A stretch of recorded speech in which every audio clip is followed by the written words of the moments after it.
ذکر میلاد کا بنیادی تقاضا یہ ہے کہ ہم اس گود کو بھی طاہر مانیں جس میں ہمارے آقا پلے، اور ان شخصیات کو بھی مقدس جانیں جو ہمارے آقا کی گود میں پلے۔ اس سے بڑھ کر ہمارے لیے فخر کی بات کیا ہو سکتی ہے کہ ہم ان سے سوال کرتے ہیں جو کسی سے سوال نہیں کرتے۔ متصل ہو جائے تاکہ مجھے آسانی ہو جائے۔ ہم ان سے مانگتے ہیں جو اللہ کے سوا کسی سے نہیں مانگتے۔ ہم نے ان سے قرآن دیا ہے جنہوں نے کسی سے سیکھ کر قرآن نہیں پڑھا، بلکہ جن کے ایمان پر بہار موجود ہے۔ ان کی خدمت میں کہنے لگا ہوں، ہم نے ان سے شریعت لی ہے جو پابند شریعت نہیں، بلکہ وہ جیسے جیسے کرتے جاتے ہیں ویسے ویسے شریعت بنتی جاتی ہے۔ ایسی محافل اور ایسی خوبصورت مجالس، انہیں ہرگز رسم نہ سمجھا جائے کہ رسموں کے ادا کرنے پر جنت نہیں ملتی۔ یہ فرض محبت ہے جو اللہ نے ہر صاحب ایمان کی قسمت میں لکھا ہے۔ رسم ہوتی تو بدل جاتی، رسم ہوتی تو ملاوٹ زدہ ہو جاتی، رسم ہوتی تو مرور زمانہ کے ساتھ ساتھ ختم ہو جاتی، مگر ہر گزرتے وقت کے ساتھ ساتھ اس کی رونق میں اضافہ، اس کے وقار میں بلندی، اس کی عزت میں سطوت ہمیں بتاتی ہے کہ ذکر مصطفیٰ کا تعلق رسم سے نہیں ہے، اہل ایمان کی غیرت کے ساتھ۔ اس کی آواز پہلے ٹھیک تھی۔ یہ رسم نہیں ہے، یہ صاحبان ایمان کا فرض محبت ہے، اور یہ محبت ہی ہے جو آپ کو کھینچ کر، میں جانتا ہوں کچھ لوگ تو ایسے ہیں جو فجر کی نماز سے ہی نکلے ہوں، اور کچھ لوگ ایسے ہیں جو نماز تہجد سے اس تیاری میں، حضور کے جلوس کی اور سرکار کے جلسے میلاد کی تیاری میں لگے ہوئے ہیں۔ اگر آپ مجھے اجازت دیں، اور اجازت خاموشی سے نہیں، پوری تائید کے ساتھ، پوری وارفتگی کے ساتھ بول کر مجھے اجازت دیں، تو ہم 2 منٹ میں دیکھ نہ لیں کہ اصل میں محبت کہتے کس کو ہیں۔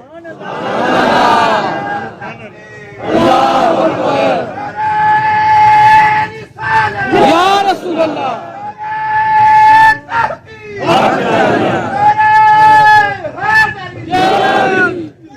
اصل میں محبت کس کو کہتے ہیں؟ میں ایک مثال دیتا ہوں۔ اب تو دور بدل گیا، وقت جدید ہو گیا، انوویشن ہو گئی ہر چیز میں۔ پرانے وقتوں میں لوہار کی دکان ہوتی تھی، کلم الناس علی قدر عقولہم، لوگ اپنی چریاں، درانتیاں، کلہاڑیاں تیز کروانے لوہار کی دکان پر لاتے تھے۔ اوزار تیز کرتے ہوئے لوہے کے چھوٹے چھوٹے ٹکڑے نیچے زمین پر گرتے تھے۔ محبت بتا رہا ہوں کس کو کہتے ہیں۔ وہ لوہے کے چھوٹے چھوٹے ٹکڑے، لوہے کا برادہ جو زمین پر گرتا تھا، مٹی کے ساتھ مل کر مٹی جیسا ہو جاتا تھا۔ 2 ہفتے بعد، 4 ہفتے بعد ایک لوہا خریدنے والا آ کر اس لوہار سے پوچھتا تھا، لوہا بیچو گے؟ وہ کہتا تھا بیچ دیں گے۔ وہ لوہار پہلے اپنی دکان سے لوہے کے بڑے بڑے ٹکڑے لا کر اس لوہا خریدنے والے کو بیچا کرتا تھا۔ جانے سے پہلے لوہے کا خریدار اس برادے پر نگاہ کر کے پوچھا کرتا تھا، یہ لوہے کے ذرات بھی بیچو گے؟ جو بالکل مٹی کے ساتھ مل کر مٹی جیسے ہو گئے۔ وہ کہتا تھا یہ بھی خرید لو۔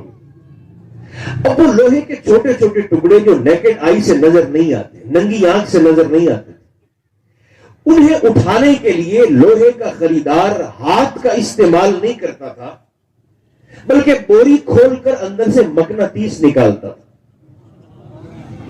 میرے ساتھ ساتھ چلتے ہیں, اتنا تو وقت ہی نہیں ہے کہ میں بار بار گزارش کروں.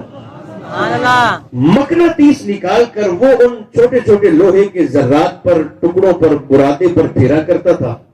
اس کا اثر یہ ہوتا تھا کہ لوہے کے ذرات اس مقناطیس کے ساتھ چپک جاتے تھے, مٹی وہیں رہ جاتی تھی. ذکر میلاد میں آنے والوں, اگر آپ کی توجہ کا مرکز میرے کریم کا ممبر بن چکا ہے تو پھر یاد رکھنا, جیسے وہ مقناطیس کو پھیر کر برادہ ساتھ لے جاتا تھا, مٹی وہیں پڑی رہ جاتی تھی, بالکل اسی طرح میلاد النبی کا اشتہار بھی محبت رسول کا مقناطیس بن کے دیوار پہ لگ جاتا ہے. دوہرا دیتا ہوں تاکہ جو خاموش ہیں وہ بھی ہمارے ساتھ شامل ہو جائیں. میلاد النبی کا اشتہار محبت کا مقناطیس بن کے دیوار پہ لگ جاتا ہے, مٹی گھروں میں رہ جاتی ہے, محبت چل کے مصطفیٰ کے ذکر میں آ جاتی ہے. سبحان اللہ, سبحان اللہ, اللہ اکبر. زور سے جواب دیں. رسول اللہ, یا علی. اس سے بڑھ کر ہماری خوش بختی کیا ہو سکتی ہے؟ ہمارے مصطفیٰ آج بھی زندہ ہیں, جن کی محبت آپ کو کھینچ کر یہاں تک لائی ہے, جس پر خود ذات حیٌّ درود بھیج رہی ہو, وہ فنا کیسے ہو سکتا ہے؟ میں آج بس یہ رہے, آپ کا پیار ہو گیا, بس تشریف رکھیں, بیٹھ جائیں, سنیں آپ بیٹھ. یہ اس طرح کی محافل اور خاص طور پر آج کا مقدس دن بڑا اچھا موقع ہے. اس کا فائدہ اٹھا کر میں دو باتیں کرنا چاہتا ہوں. ایک تو میں دل کی گہرائی سے حکومت وقت کو خراج تعظیم پیش کرنا چاہتا ہوں, جیسے یہ سامنے لکھا ہے کہ جنہوں نے اللہ کی عطا کردہ توفیق سے اس پورے عشرے کو میرے مصطفیٰ کی رحمت للعالمین کے ساتھ منسوب کر دیا. اور یہ خراج تعظیم پیش کرنے کے ساتھ ساتھ موقع اچھا ہے. میں ایک رائے بھی پیش کرنا چاہتا ہوں. اس گھٹن کے ماحول میں حکومت وقت ماہ ربیع نور شریف میں سخت پابندی لگا دے. ویسے بھی پابندیوں کا موسم ہے, سخت پابندی لگا دے. پورے مہینے میں جو بھی خطیب, جو بھی ذاکر, جو بھی عالم, جو بھی صاحب ممبر خطاب کے لیے ممبر پر آئے گا, اس پورے مہینے فقط شان مصطفیٰ پر کلام کرے گا. کوئی اور موضوع زیر بحث نہ آئے. ہر شخص اپنی اپنی طبیعت کے مطابق, اپنی اپنی تربیت کے مطابق, اپنے اپنے مسلک کی تعلیمات کے مطابق عظمت مصطفیٰ کو سنائے اور نوجوانوں کو کھلی چھٹی دے دیں. اپنے نوجوانوں کی ذمہ داری یہ ہمارے علماء لیتے ہیں, ہم سب لیتے ہیں, طلباء. شان مصطفیٰ بیان ہوگی ہر امام بارگاہ سے, ہر تبلیغی مرکز سے, ہر اہل سنت کی مسجد سے, اور سارے مسالک کے نوجوان کو کھلی چھٹی دے دیں. جس کا جی چاہتا ہے ہر مسلک کے عالم کے پاس جائے, خطیب کے پاس جائے, ذاکر کے پاس جائے, اور جا کر اپنے نبی کی شان کو سنے. پورا مہینہ شان رسالت سننے دیں. پھر جب یہ مہینہ ختم ہو تو کوئی شخص کسی نوجوان کے کان میں آ کر گڑبڑ کرنے کی کوشش نہ کرے. پورا مہینہ وہ نوجوان ضمیر کی کچہری لگا کر اپنے نبی کا ذکر سنتا رہے. مہینے کے آخر میں جس شخص کو جس گھر کا رسول اچھا لگے وہ اسی گھر میں داخل ہو جائے. اللہ. ہاں چل. آپ حاصل پور کے بازار میں پھر کے دیکھ لیں, آپ کو کسی اشتہار پر یہ لکھا نظر نہیں آئے گا کہ یہ بریلویوں کی محفل ہے. میں توجہ کا طالب ہو کر بیٹھے ہوں. ایک لمحے کے لیے ذرا ہم مکالمہ کر لیتے ہیں, ڈائیلاگ کر لیتے ہیں, ہاں یا نہ میں جواب دیں. آپ نے کسی اشتہار پر دیکھا ہے لکھا ہوا کہ یہ صرف سنیوں کی محفل ہے؟ زور سے بولے, آہستہ نہیں. یہ صرف اہل سنت کی محفل ہے؟ کسی اشتہار پر آپ نے لکھا ہوا دیکھا ہے؟ بلکہ ہمارے وہ نوجوان جو سامنے دروازے پر کھڑے ہوتے ہیں, یا ہمارے پولیس والے جو سامنے کھڑے ہوتے ہیں, وہ بھی آنے والوں کی جیبوں کی تلاشی لیتے ہیں، عقیدوں کی تلاشی وہ بھی نہیں لیتے۔ یہ کوئی نہیں کہتا کہ آپ سنی ہے تو ٹھیک ہے چلے جائیں، کوئی اور ہے دیوبندی ہے بھائی، یا شیعہ ہے بھائی، یا اہل حدیث ہے بھائی، آپ واپس چلے جائیں۔ ایسا کوئی نہیں ہوتا۔ ہمارے لوگوں کی تربیت میں یہ بات شامل ہے، یہ نبی کے ذکر کی محفل ہے، یہاں دل توڑے نہیں جاتے، یہاں دل جوڑے جاتے ہیں۔ اب یہ تو آپ نے سوچنا ہے نا کہ آپ نے ہمیں ذکر میلاد النبی کی محفل کو بریلویوں کا پروگرام سمجھ کے ہمیں آپ نے مصطفیٰ کی طرف روانہ کر دیا ہے، آپ خود پیچھے رہ گئے۔ یہ چار بڑے مسالک ہیں ہمارے، اہل سنت، دیوبندی حضرات، اہل تشیع اور اہل حدیث، بھائی ہیں ہمارے۔ یہ بات یاد رکھیں، آج امت مصطفیٰ زخمی ہے، آج ہر مسلک کا سینہ چھلنی ہے۔ اس سے بہتر میلاد النبی کا پیغام نہیں ہو سکتا ہماری تربیت کے لیے۔ یہ ہماری تربیت گاہ ہے۔ ہر شخص نے ایک ہاتھ میں ترازو پکڑ لیا ہے، دوسرے ہاتھ میں تلوار پکڑ لی ہے، اور تہیہ کر لیا ہے کہ میں نے لوگوں کی جنت اور جہنم کو فیصلہ یہی کرنا ہے۔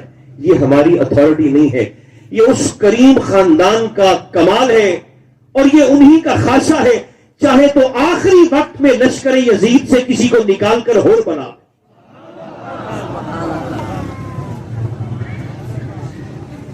آپ اپنے نبی کی کریمی کی بات کریں، آپ اپنے مصطفیٰ کی محبت کی بات کریں، آپ اپنے آقا کے پیار کی بات کریں، آپ اپنے مصطفیٰ کریم علیہ السلام کے ان احسانات کی بات کریں۔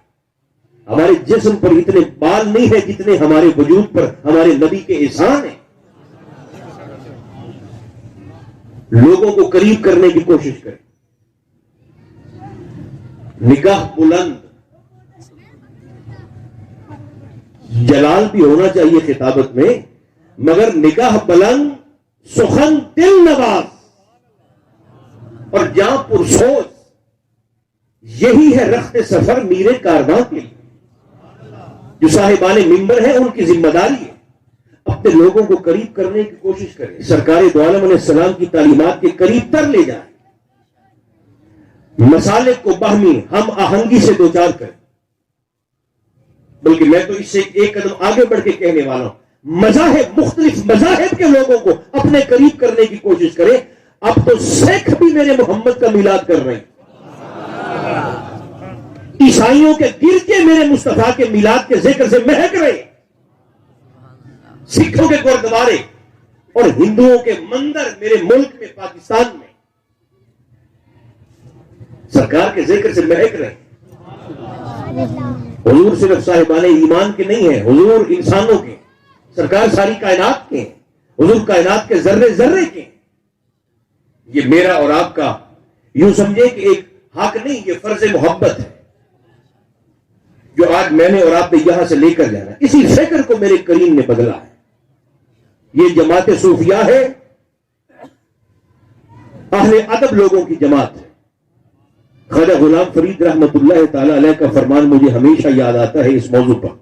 خواجہ غلام فرید فرمایا کرتے تھے، ہر شے میں لوگ مجھ سے بڑھ سکتے ہیں۔ بات صوفیہ کی کرتے ہیں تو پھر صوفیہ کی تعلیمات سے تھوڑا سا استفادہ بھی کر لیجیے۔ حضور خواجہ صاحب فرمایا کرتے تھے، ہر شے میں لوگ مجھ سے بڑھ سکتے ہیں، مکانات میں بھی بڑھ سکتے ہیں، تعلقات میں بھی بڑھ سکتے ہیں، پیسے میں بھی بڑھ سکتے ہیں، ہو سکتا ہے عبادت میں بھی بڑھ جائیں، مگر فرماتے تھے ہر شے میں لوگ مجھ سے بڑھ سکتے ہیں، لیکن ادب میں یہ فقیر کسی کو بڑھنے نہیں دے گا۔ یہ ادب اہل سنت کی پہچان، یہ حیا ہماری شناخت ہے جو ہمیں ہمارے ائمہ نے، حضور سیدی اعلیٰ حضرت رضی اللہ تعالیٰ عنہ وارضہ عنا، ہم ان کی بات تو کرتے ہیں، مگر میں حضور محدث اعظم کچوچوی کا میں نے ایک فرمان پڑھا، میں حیران ہو گیا۔ سیدی ادب دیکھ، سیدی اعلیٰ حضرت کی بارگاہ میں کسی شخص نے 11ویں شریف کا لنگر پیش کیا، جنہیں اللہ نے توفیق دی ہے۔